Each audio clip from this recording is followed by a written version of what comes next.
Morning everyone, Shri Ram आदर्श विद्यापीठ कटुमर की online क्लासों में एक बार फिर आप सभी का स्वागत है। हम कक्षा 9 की मैथ पढ़ रहे थे और लास्ट वीडियो में हमने यूनिट 2.3 के सारे क्वेश्चन कवर कर लिए थे।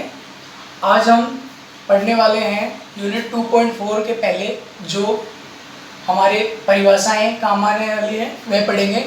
तो सबसे ज़्यादा जो हमारे काम आएगी वह क्या है भाई, गुणनखंड प्रमेय। हमने इससे पहले क्या पढ़ा था, शेषफल प्रमेय।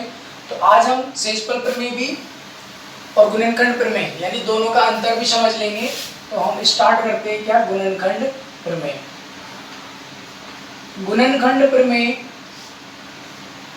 देखो, तो सबसे पहले हमें गुणनखंड के बारे में जानना होगा। गुणनखंड क्या होता है? गुणनखंड जैसे 15, ठीक है, 15 की गुणनखंड में अगर करता हूँ तो 2 का भाग देकर देखिए, 2 का नहीं जा रहा, 3 का देखेंगे तो 5 बार जा रहा है और 5 का देंगे तो यहाँ पर 1 बार जा रहा है, यानी पूरा भाग चला गया।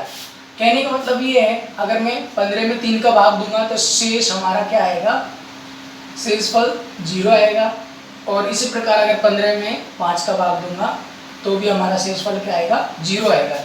यानी अगर किसी भी संख्या में किसी संख्या का भाग दें और शेषफल 0 आ जाएगा तो वह हमारा क्या है, उसका गुणनखंड हो जाएगा। यानी अब 15 के गुणनखंड क्या कर जाएंगे, हमारे 3 और 5 हमारे किसके गुणनखंड है, 15 के गुणनखंड है।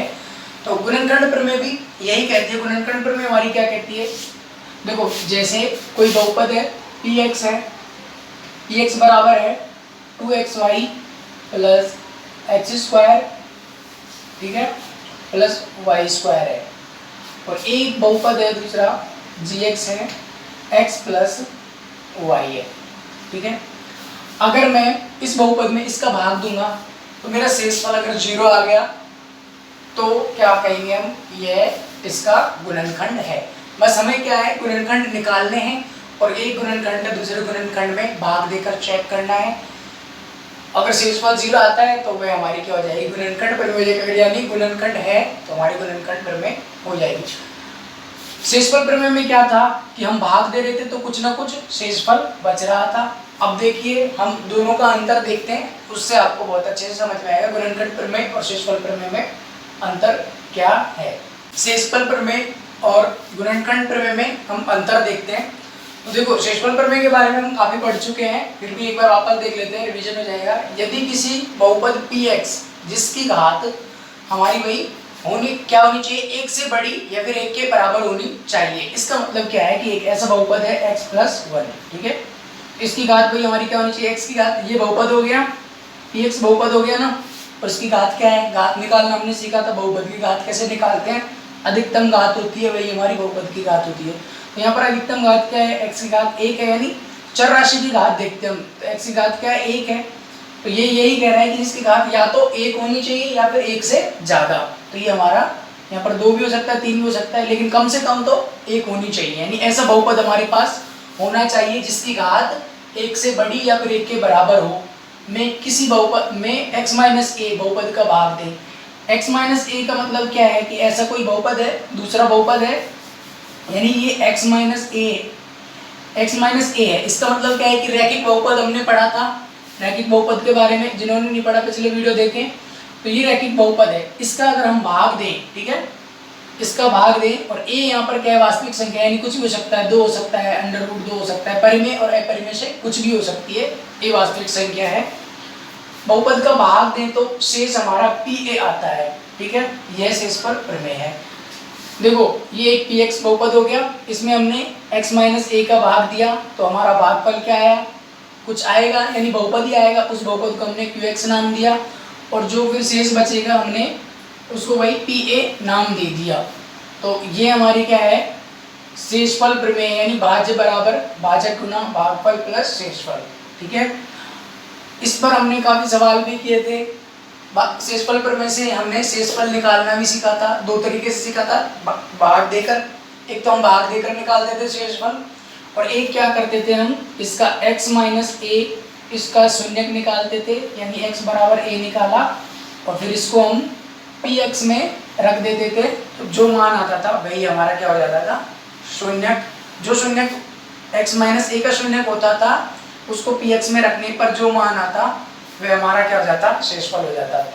अब देखिए गुणनखंड प्रमेय और शेषफल प्रमेय में कोई ज्यादा फर्क नहीं है। यहाँ पर देखिए पी एक्स बराबर पी एक्स है, एक्स माइनस ए कोई बहुपद का भाग दे रहे हैं, ठीक है, किसी बहुपद का भाग दे सकते हैं, भागफल क्यू एक्स आ गया प्लस, अब ये पी है ना, बस इसमें थोड़ा फर्क है, तो देख लीजिए एक बार, यदि किसी बहुपद पी एक्स है जिसकी घात हमारी बड़ी होनी चाहिए एक से, इसमें एक के बराबर भी नहीं होनी चाहिए, बड़ी होनी चाहिए एक से, में एक्स माइनस ए बहुपद का भाग दिया जाए, इस प्रकार का कोई बहुपद है उसका भाग दें तथा शेषफल शून्य आ जाए। इस बार हमारा शेषफल भाई अगर शून्य आ जाएगा तो x minus A P x बहुपद का एक गुणनखंड होगा। कहने का मतलब क्या है, अगर हमारा शेष किसी भी संख्या में हम किसी दूसरी संख्या का भाग दें और शेषफल 0 आ जाए तो वह हमारा क्या हो जाएगा, उस संख्या का गुणनखंड हो जाएगा। इसी प्रकार देखिए जैसे पी एक्स बहुपद है उसमें मैंने x माइनस ए का कोई बहुपद है उसका भाग दिया, तो भागफल हमारा देखो जैसे ये वाली प्रमेय थी ना, भागफल हमारा क्या आ जाएगा, क्यू एक्स आ जाएगा, और शेषफल भी कुछ आएगा तो बहुपद के फॉर्म में ही आएगा, तो उसको हमने पी ए नाम दे दिया। अगर ये हमारा देखो, अब यहाँ पर हम लिखते हैं कि अगर पी ए 0 है तो x minus A P x का, ठीक है, यहाँ पर कॉमा लगा लेना, पी एक्स का गुणनखंड होगा, गुणनखंड होगा, ठीक है। अगर मैं इसको इसी बात को उल्टे शब्दों में कहूं, अगर यहाँ पर हमने क्या लिखा, पी ए बराबर 0 हो तो, ठीक है, पी ए बराबर 0 हो तो ये दोनों क्या होंगे, पी एक्स और एक्स माइनस ए, यानी जिसका भाग दिया और जिसमें भाग दिया वह क्या हो गए, एक दूसरे के गुणनखंड हो गए। इसी बात को मैं उल्टे तरीके से कह रहा हूं, यदि पी एक्स देखो, यदि x माइनस ए है, ठीक है, पी एक्स का गुणनखंड है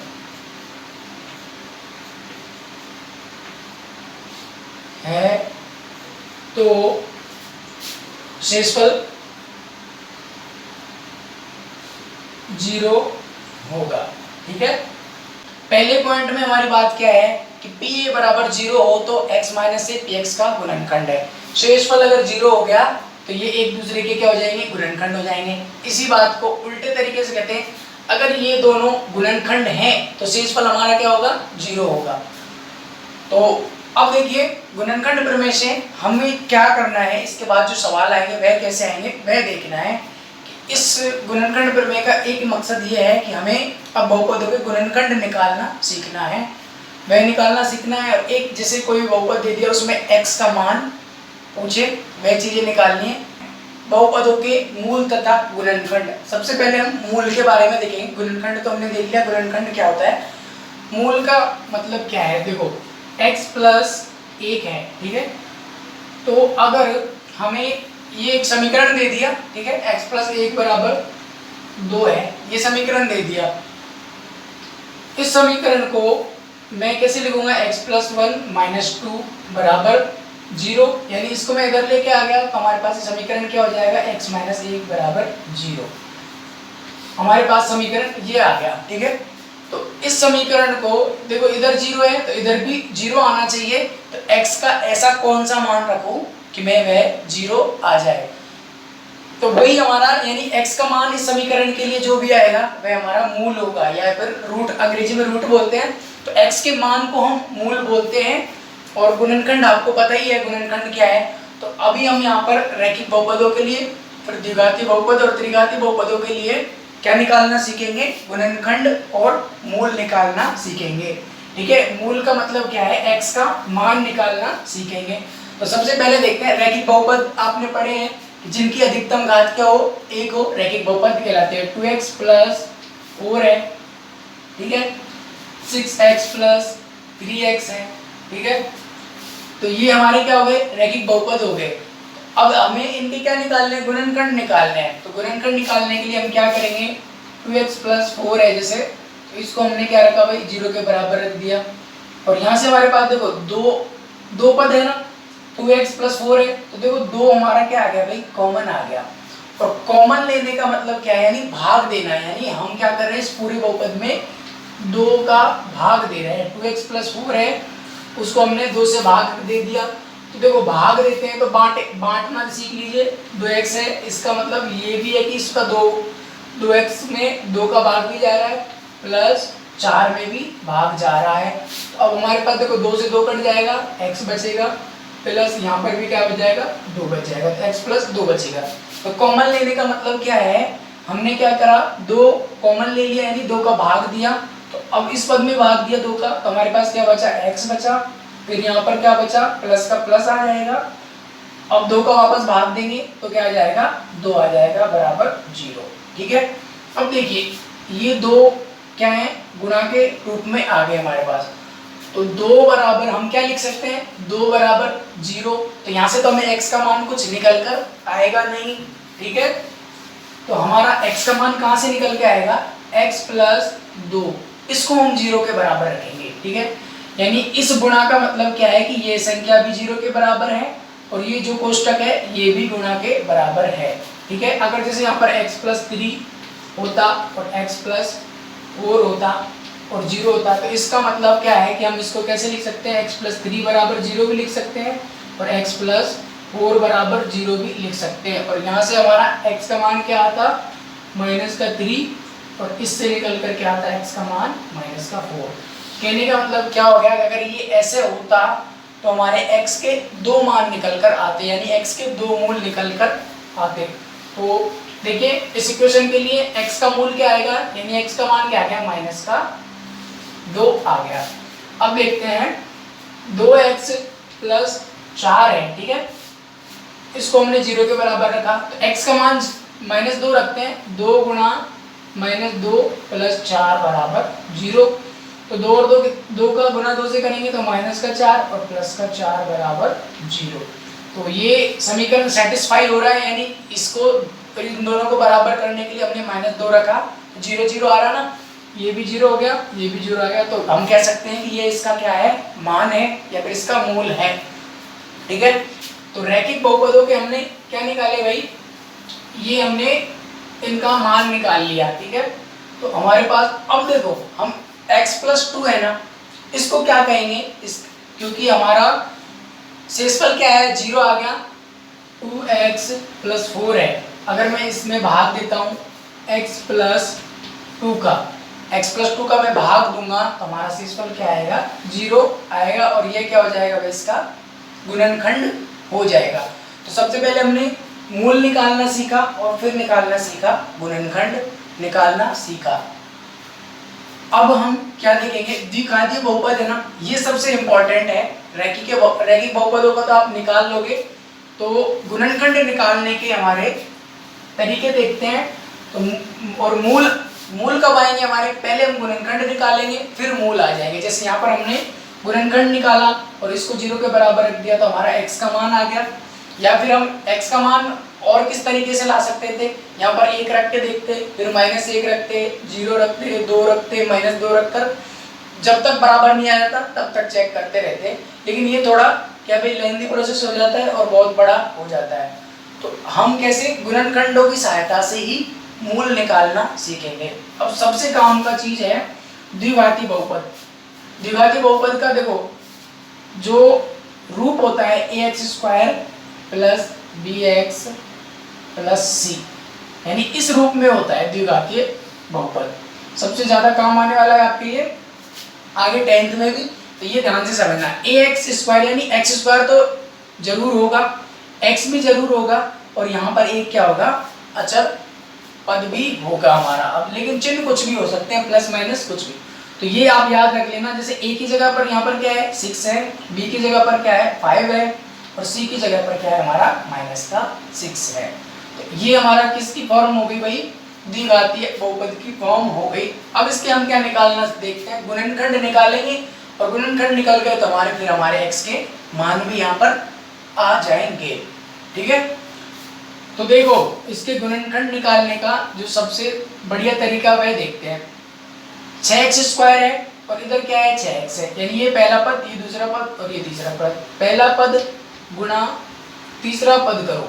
ठीक है, तो देखो 6x² और क्या है माइनस का 6, तो हमारे पास क्या आएगा भाई 36x², किसके माइनस के 36x² आ गए। ठीक है, अब हमें क्या ध्यान देना है, ये बीच वाला पद है ना, इसको ध्यान में रखना है। और एक जो ये चीज निकल के आई यानी पहला और तीसरा पद को गुणा किया तो हमारे पास माइनस का 36x² आया। तो हमें क्या करना है, इस 5x को ऐसे दो भागों में तोड़ना है जिनका गुणा करूं तो मैं क्या आना चाहिए, माइनस का 36x²। अगर उनको जोड़ूं या घटाऊं तो हमारे पास 5x आ जाना चाहिए। ऐसे पदों में तोड़ना है। जैसे देखिए 6x² प्लस 5x माइनस का 6, देखो 6x²।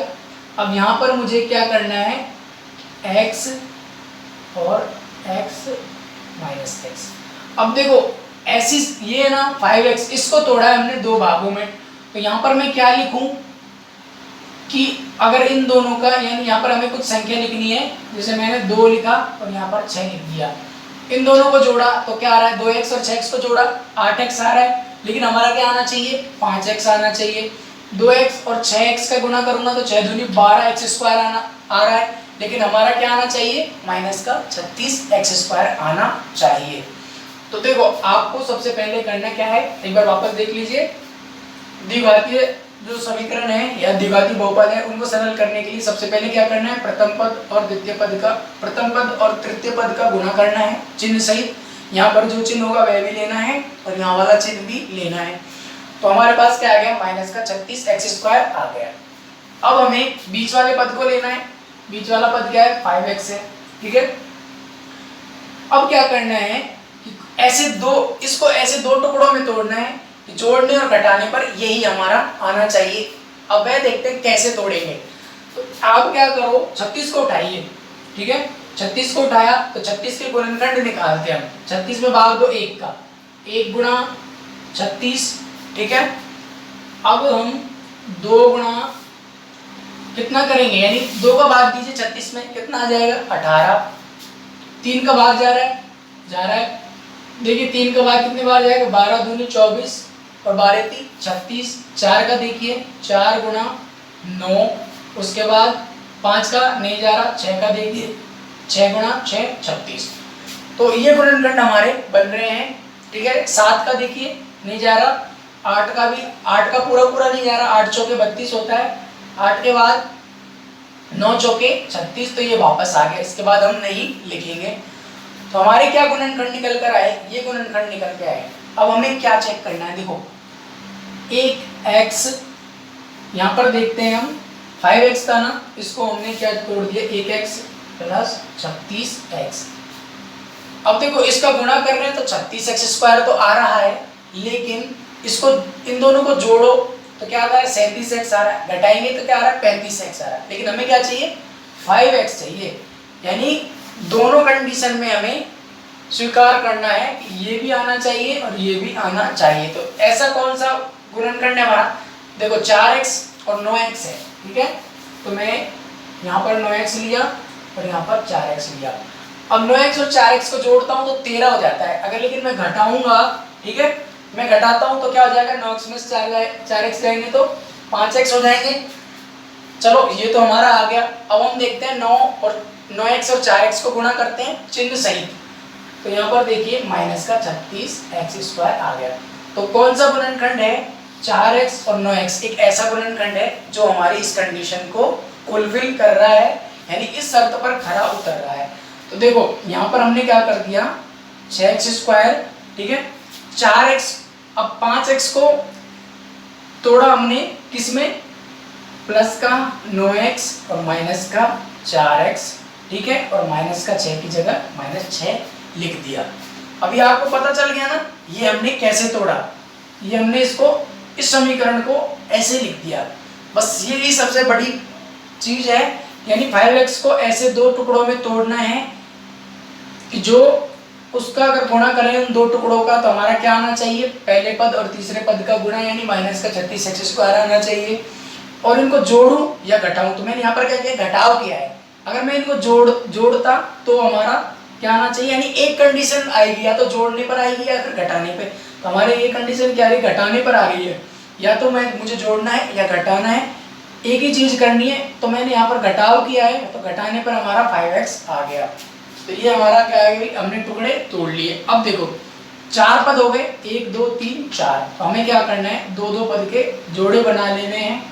और इनके हम क्या ले लेंगे भाई, दो दो पद के जोड़े बना लिए। तो देखो 6x² प्लस 9x है, तो यहाँ पर देखिए 3 का भाग जा रहा है, इसमें भी 3 का भाग जा रहा है, x यहाँ पर भी है और x यहाँ पर भी है। तो हमने यहाँ से 3x यानी क्या ले लिया, कॉमन ले लिया। कॉमन लेते हैं तो हमें क्या करना होता है, देखो संख्या में संख्या का भाग दीजिए, और जो ये x y z होते हैं यानी अचर राशियाँ होती हैं उनमें अचर का देना है। तो 3 में 6 का भाग देंगे 2 बार, और x² में x का भाग देंगे, x² में x का भाग देंगे तो क्या बचेगा, x बचेगा। ठीक है, चिन्ह की जगह चिन्ह आ जाएगा। वापस 3x का भाग देना है 9x में, तो 3 3 9 यानी संख्या में संख्या का भाग, और अचर राशि में चर राशि यानी x में का भाग देंगे तो क्या आएगा हमारे पास, कुछ भी नहीं, यानी 1 आएगा। तो 1 को गुणा करने की जरूरत नहीं है। अब यहाँ पर देखिए इन दोनों पदों में हमने माइनस का चिन्ह ले लिया। ठीक है, देखो यहाँ पर क्या है, 6 है, यहाँ पर 4 है। तो एक ऐसी संख्या देखिए जिसमें दोनों का भाग जा रहा हो। अगर 4 को मैं 2 गुणा 2 लिखता हूँ, 2 गुणा 3 किसको लिखता हूँ, 6 को। तो यहाँ पर कौन कॉमन है, दोनों में कौन है, 2 है। जैसे यहाँ पर क्या था, 3 गुणा 2 और 3 गुणा 3, यानी 3 गुणा 2 करते हैं तो 6 और 3 गुणा 3 करते हैं तो इन दोनों पदों में तो ये कॉमन था, क्या 3 कॉमन था, तो 3 ले लिया। और x² और x में क्या कॉमन था, x था। इसी प्रकार देखिए यहाँ पर इन दोनों में माइनस कॉमन है तो माइनस ले लिया। ठीक है, अब 4 में क्या है, 2 कॉमन है, 6 में भी 2 कॉमन है, और x लेकिन है नहीं तो हम x यहाँ पर नहीं लेंगे, यानी 2 हमने ले लिया कॉमन। अब जब कॉमन लेने का मतलब क्या होता है, भाग देना। अब इस -2 का हम किस में भाग देंगे, -4x में। तो माइनस से तो माइनस कट जाएगा, कैसे कट जाएगा, माइनस का 4x में किसका भाग देंगे, -2 का। तो माइनस से माइनस कट गया, 2 से ये 2x बार, तो यहाँ पर क्या आ गया, 2x आ गया। अब वापस देखिए माइनस का 6 है, उसमें हम किसका भाग देंगे, -2 का। तो माइनस से माइनस कट जाएगा तो क्या आ जाएगा, प्लस आ जाएगा। 2 से कितने बार आएगा भाई, 3 बार हमारा भाग चला जाएगा। ठीक है, अब देखो वापस से देखिए ये एक पद बन गया है और एक ये अलग पद बन गया है। अब क्या हो गए, 2 ही पद हो गए। यहाँ पर 4 थे, 4 से हमने 2 पद कर दिए। तो फिर देखो आपको कुछ दिख रहा है कि ऐसी चीज कि ये 2x + 3 इधर भी है और 2x + 3 इस पद में भी है। तो हमें क्या करना है, वापस कॉमन लेना है। ठीक है, तो इस बार हमने कॉमन क्या लेना है, 2x + 3। ध्यान से देखना इन दोनों में 2x + 3 और इसमें भी 2x + 3 क्या है, कॉमन है। तो इसको मैंने क्या कर लिया, बाहर निकाल लिया। अगर मैं इसको बाहर निकालूंगा तो यहाँ पर क्या बच रहा है हमारा, कॉमन लेने का मतलब क्या था, वही भाग देना। अगर मैं देखो 3x + 2x + 3 बटे में 2x + 3 करूंगा, ये इससे कैंसिल हो जाएगा तो हमारा क्या बचेगा, 3x बचेगा। यहाँ पर देखिए अगर मैं वापस से -2x + 3 में भाग देता हूँ किसका, 2x + 3 का, तो ये का कैंसिल हो जाएगा तो हमारे पास क्या बचेगा, -2 बच जाएगा। और बराबर हमारा क्या चल ही रहा था ऊपर से 0 के बराबर, क्योंकि गुणनखंड निकालने के लिए 0 के बराबर इसको हम रखते हैं। तो अब देखो एक चीज मैंने बताई थी ना पहले, अब ये गुणा के रूप में है तो हम कैसे लिख सकते हैं, 2x + 3 = 0, इसको लिख सकते हैं। इसी प्रकार 3x - 2 = 0, इसको भी लिख सकते हैं। अब यहाँ से हमें x के मान निकालने हैं तो निकालिए x का मान, ये इधर जाएगा तो -3 हो जाएगा और यहाँ पर क्या बचेगा, x/2 बच जाएगा। इससे देखिए x का मान क्या आ जाएगा, ये इधर जाएगा तो 2 हो जाएगा और 3x है तो x तो यहीं पर रह जाएगा तो बटे में 3 हमारा आ जाएगा। तो इस प्रकार हमें गुणनखंड भी निकालने। अब देखो इसके गुणनखंड क्या क्या हो गए हमारे, 2x + 3 और 3x - 2, 6x² + 5x - 6 के गुणनखंड क्या हो गए, ये तो गुणनखंड हो गए और ये इसके x के क्या हो गए, रूट हो गए या मूल हो गए या फिर मान हो गए। तो इस प्रकार हम द्विपदीय बहुपद हैं उनको 2 तरीके से भाग दे सकते, 2 तरीके से ज्ञात कर सकते। एक तो मध्य पद का टुकड़े करके, एक दूसरी है गुणनखंड पर में, वह भी हम पढ़ेंगे, कल पढ़ेंगे, यानी जब कुछ एग्जाम्पल करेंगे तो उसके बारे में, दोनों विधियों के बारे में हम पढ़ेंगे। ठीक है, त्रिघातीय बहुपद है उसके बारे में भी हम गुणनखंड के जो हैं एग्जाम्पल वह करेंगे तो हम अच्छे से समझेंगे।